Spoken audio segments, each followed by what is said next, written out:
Supporters of Venezuelan President Nicolas Maduro prepare to march towards the Chavista Constituent Assembly in a show of support days after opposition leader Juan Guaido survived dramatic attempts to remove him as head of the National Assembly. The United States imposed new sanctions against 7 Venezuelan politicians, including Luis Parra. The move comes a week after the military blocked opposition leader Juan Guaido from entering the National Assembly building, just long enough for Parra, an ally of President Nicolas Maduro regime, to be declared the new head of Congress.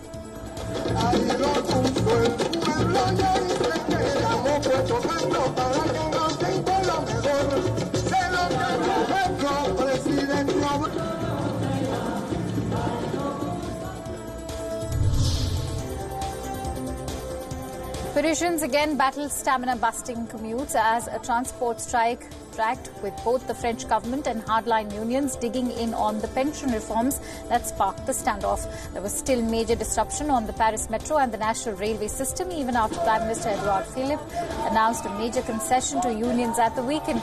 The situation was somewhat improved from previous weeks, with all Paris metro lines now open, the most only during peak hours, and the trains running slightly more regularly. National Rail operators said 8 out of 10 high-speed TGV trains were operating, although slower regional trains were more affected.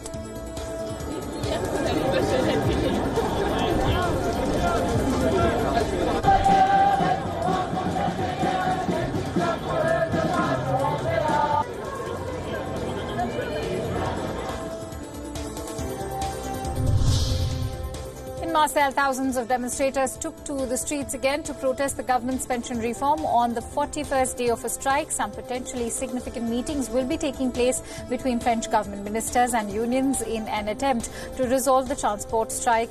In the meantime, industrial action enters its 41st day.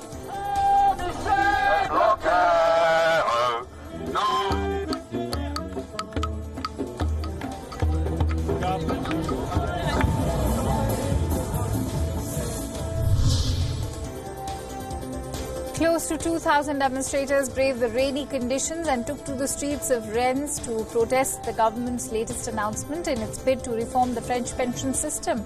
The number was down on previous demonstrations after a fairly significant concession from the French government over the weekend on its proposed pension reforms. Unions have been having internal meetings on Monday and will be meeting Labour Minister Muriel Penquod.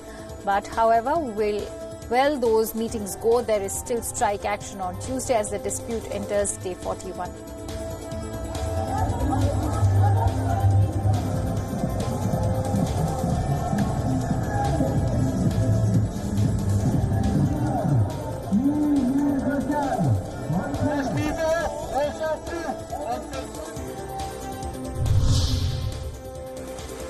France and its 5 partner nations in the Sahel region of West Africa pledged to bolster their efforts against jihadists waging an increasingly deadly insurgency, while urging the United States to keep its troops engaged in the region's anti-terror fight. President Emmanuel Macron and the leaders of Mali, Burkina Faso, Niger, Mauritania and Chad lauded Washington's crucial support after a top U.S. general confirmed the Pentagon was weighing a drastic troop reduction in Africa.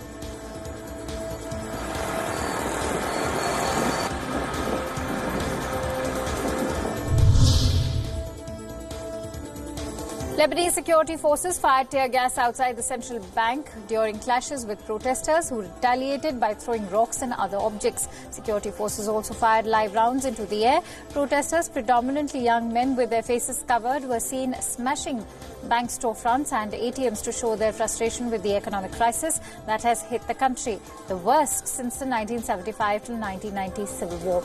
Garbage bins were set on fire and demonstrators kicked tear gas canisters back at riot police as ambulance sirens rang out. A wave of protests erupted last October against a ruling elite accused of steering Lebanon towards economic disaster.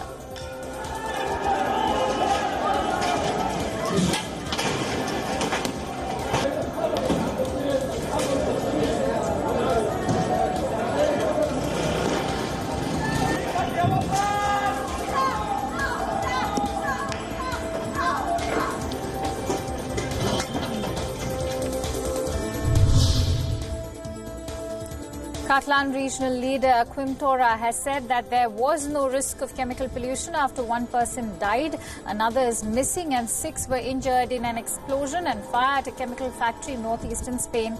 Black smoke billowed above the factory in Tarragona following what rescue services called a chemical accident.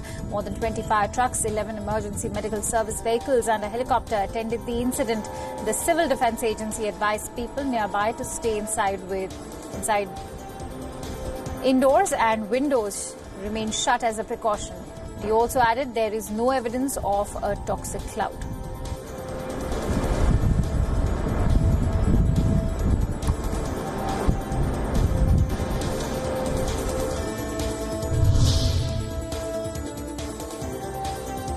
Peruvian police said they would deport 5 tourists and prosecute another after they allegedly damaged stonework and defecated among the ruins at Machu Picchu and Incan Citadel. That is one of South America's most renowned tourist attractions. Authorities said the tourists from Chile, Brazil, France and Argentina snuck into the ruins and caused a rock to fall from a wall of the Temple of the Sun, damaging it. One of the foreigners allegedly defecated inside the Incan city. An Argentine man will remain in the country to face charges for destroying Peru's cultural heritage after he acknowledged a leading role in the vandalism.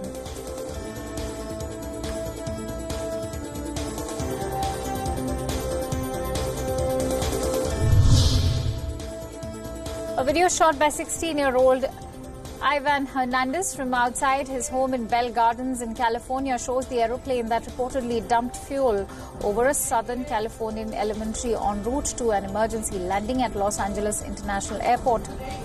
Firefighters were needed to treat multiple children afterwards. Aerial video of the scene showed students being evacuated, parents and caretakers at the school gate. First response emergency units were also seen at the scene.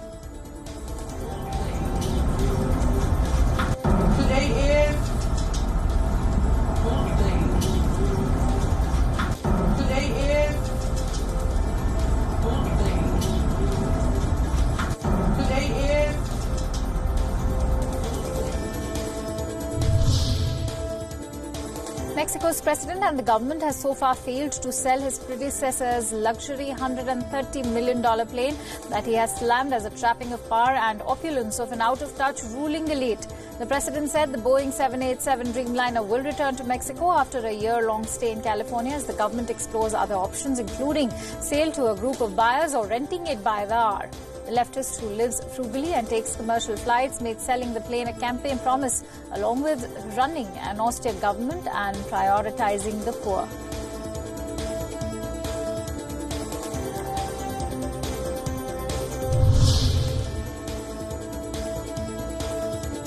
Vice President Mike Pence swore in U.S. General John J. Raymond to the office of the nation's first Chief of Space Operations, leader of the 6th branch of the U.S. Armed Forces.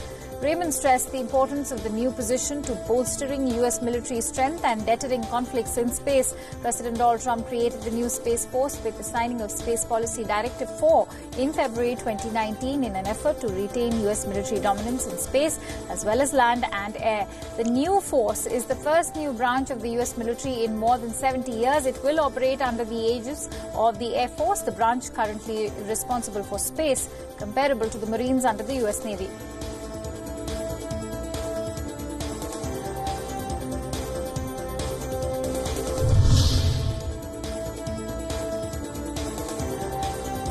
Amazon CEO Jeff Bezos visited the memorial to Mahatma Gandhi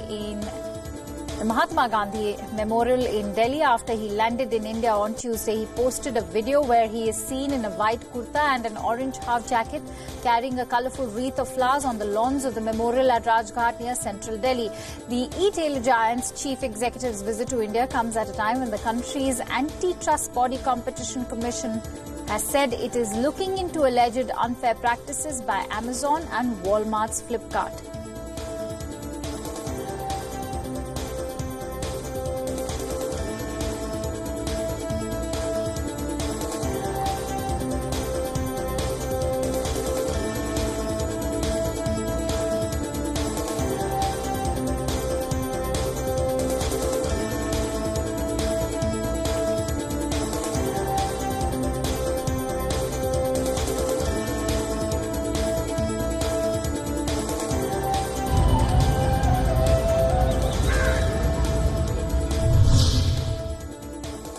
Celebrations that were true to the spirit of the revolt, raucous, unscripted and driven by the energy of ordinary people.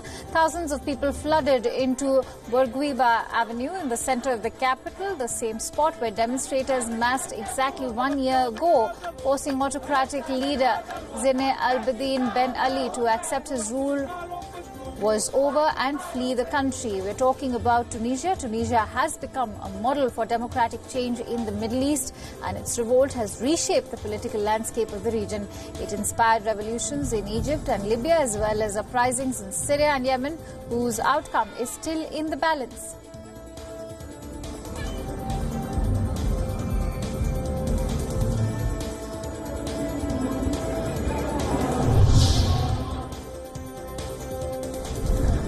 Members of marine conservation organization Sea Shepherd hold a rally at the Trocadero in Paris in front of 2 dead dolphins taken from the beaches of the Atlantic coast. They are calling for an end to the fishing methods that are believed to have killed the mammals.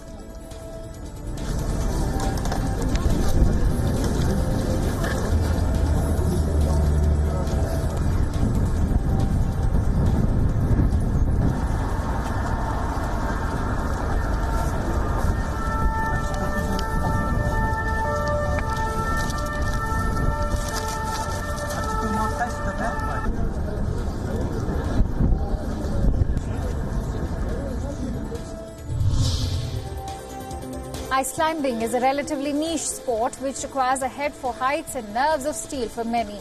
The idea of swinging and kicking one's way up a frozen water wall sounds as crazy as cliff diving or traveling into low Earth orbit. But to a growing legion of enthusiasts, the niche sport of ice climbing is the perfect way to step outside the 9-to-5 comfort zone of everyday life. Nearly 500 people of 17 nationalities came together in the French Alps last weekend for the 30th edition of a festival dedicated to ice climbing. La conferencia está, ¿no? La primera cintura.